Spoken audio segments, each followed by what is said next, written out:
विपक्ष के भारी विरोध के बीच लोकसभा में आपराधिक प्रक्रिया पहचान विधेयक क्रिमिनल प्रोसीजर आइडेंटिफिकेशन बिल 2022 पेश हो गया है। अभी तक साल 1920 से चला आ रहा the identification of prisoners act, उसके तहत ही आरोपी या सजा याफ्ता मुजरिमों की पहचान होती थी। लेकिन इस नए बिल में व्यक्ति की पहचान के लिए उसके organic samples, fingerprint, retina scan के अलावा हथेली और पैरों के निशान लिए जाने का प्रावधान है। इन रिकॉर्ड्स को 75 सालों तक सुरक्षित रखा जा सकता है। विपक्ष ने इस बिल का जबरदस्त विरोध किया है और इसे मूल अधिकारों का हनन बताया है। तो नया बिल क्या कहता है? संसद के बजट सत्र का दूसरा चरण 8 अप्रैल तक चलेगा। इस दौरान कई नए विधेयकों पर चर्चा चल रही है। सोमवार 28 अप्रैल को संसद में केंद्रीय गृह राज्य मंत्री अजय मिश्र टेनी ने संसद में क्रिमिनल प्रोसीजर आइडेंटिफिकेशन बिल पेश किया। बिल पेश करते ही इस पर जोरदार बहस शुरू हो गई। विपक्ष के कई नेताओं ने इसके प्रावधानों का विरोध किया।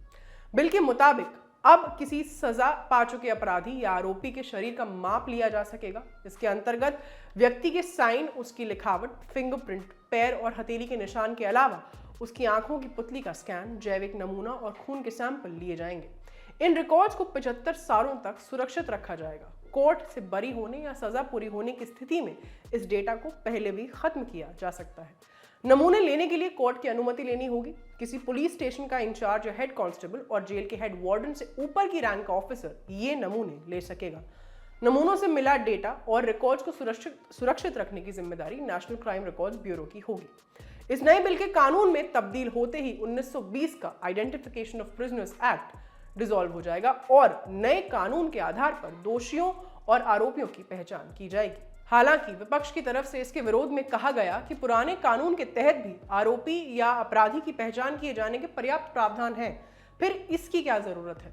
बता दें कि आइडेंटिफिकेशन ऑफ प्रिजनर्स एक्ट अंग्रेजों के समय से चला आ रहा है। इसकी कुछ सीमाएं बताई जाती हैं। इस कानून के तहत अपराधियों के फिंगरप्रिंट और पैर के निशान लिए जा सकते हैं, लेकिन फोटोग्राफ और बाकी डेटा के लिए मजिस्ट्रेट की इजाजत लेनी पड़ती है। सरकार का कहना है कि अपराध की जांच और रोकथाम के लिए नए बिल के प्रावधान जरूरी हैं। उसके मुताबिक अपराधी की पहचान सुरक्षित रखने के लिए ये बिल लाया जा रहा है।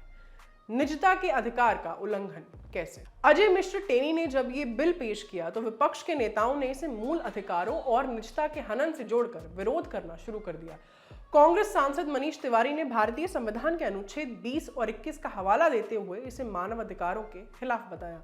लोकसभा में नेता प्रतिपक्ष अधीर रंजन चौधरी ने मनीष तिवारी की आपत्ति में यह भी जोड़ा कि यह बिल निजता के अधिकार का उल्लंघन करता है। बता दें कि आर्टिकल 21 में जीने के अधिकार की बात कही गई है, जिसके अनुसार किसी व्यक्ति को कानून द्वारा तय की गई प्रक्रिया के तहत ही जीवन जीने के अधिकार से वंचित किया जा सकता है। अपराधियों की पहचान के संदर्भ में आर्टिकल 21 कितना प्रासंगिक है, इसे समझने के लिए हमने दिल्ली हाईकोर्ट की वकील वसुधा त्रिवेदी जी से बात की। उन्होंने साल 2017 में जस्टिस के.एस. पुत्तुस्वामी बनाम केंद्र सरकार पुत्तुस्वामी वर्सेस गवर्नमेंट मामले का हवाला दिया। सुप्रीम कोर्ट ने साल 2018 में इस केस पर फैसला सुनाते हुए राइट टू प्राइवेसी यानी निजता के अधिकार को मूल अधिकार बताया था। साथ ही केंद्र सरकार की आधार स्कीम के प्रावधान को आर्टिकल 21 का उल्लंघन करार देते हुए आधार कार्ड को बैंकों और मोबाइल नंबर से लिंक करने की अनिवार्यता को भी खत्म कर दिया था। इस केस का जिक्र करते हुए वसुधा त्रिवेदी कहती हैं, पुत्तुस्वामी केस में जजमेंट आने के बाद राइट टू प्राइवेसी को आर्टिकल 21 का बहुत जरूरी हिस्सा मान लिया गया है।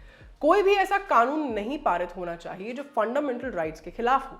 किसी व्यक्ति के बायोलॉजिकल रिकॉर्ड्स सुरक्षित रखना निश्चित तौर पर आर्टिकल 21 का उल्लंघन होगा। वसुधा आगे जोड़ती हैं, किसी व्यक्ति को जीवन जीने की आजादी से रोकना मूल अधिकारों का उल्लंघन है। अपराधियों के संदर्भ में ऐसा सिर्फ कानूनी प्रक्रिया के तहत ही संभव है। पुत्तुस्वामी केस में फैसला आने के बाद अदालतें अधिकारों को बेहतर तरीके से परिभाषित करने लगी हैं। कोर्ट का मानना है कि कोई भी चीज जो राइट टू प्राइवेसी का उल्लंघन है वो राइट टू लाइफ का भी उल्लंघन है। इस हिसाब से ये बिल अभी बहस का मुद्दा हो सकता है। किसी व्यक्ति के बायोलॉजिकल रिकॉर्ड्स सुरक्षित किया जाना कितना सही है, इस पर वसुधा कहती हैं, पुत्तुस्वामी केस में भी ये बात कही गई थी कि एक वक्त तक ही बायोमेट्रिक रिकॉर्ड सेव किए जा सकते हैं, लेकिन इसका दुरुपयोग ना हो इसके भी प्रावधान किए गए थे। लेकिन जैविक सैंपल लिए जाने पर इनका गलत यूज किए जाने की संभावना है। आईटी एक्ट जैसी चीजें पावरफुल लोगों के टूल्स हैं। चुनावों के दौरान ऐसे आरोप लगते रहते हैं और ऐसे में अगर किसी आरोपी के बायोलॉजिकल डेटा, ब्लड सैंपल और बाकी सारे रिकॉर्ड्स लिए गए तो उनका गलत इस्तेमाल भी हो सकता है। लोकसभा में विपक्ष की तरफ से यह भी आशंका जताई गई थी कि जैविक नमूने लेने के बहाने डीएनए सैंपल इकट्ठा करने की कोशिश की जा सकती है, जो कि कानून के खिलाफ है। वहीं सरकार का कहना है कि वो अपराध की जांच से जुड़ी तकनीक को ग्लोबल स्टैंडर्ड्स के हिसाब से अपग्रेड करना चाहती है, क्योंकि समय के साथ अपराधियों के काम करने के तरीके भी अपग्रेड हुए हैं। उन्हें रोकने और अपराध नियंत्रण के लिए मौजूदा कानून में बदलाव की जरूरत है। बहरहाल, भारी विरोध के बीच लोकसभा में बिल पेश हो चुका है। विपक्षी दलों ने सदन में वोटिंग कराने की मांग की थी। वोटिंग हुई तो बिल पेश करने में पक्ष में 120 वोट पड़े, जबकि विपक्ष में 58 वोट्स आए थे। अब बिल को कानून बनाने की सरकार की कवायद कैसी होगी, ये आने वाले दिनों में पता चलेगा। ये खबर आपके लिए लिखी थी शिवेंद्र ने, कैमरा के पीछे है विजय। मैं हूं आस्था, देखते रहिए द लंदन टॉक। शुक्रिया।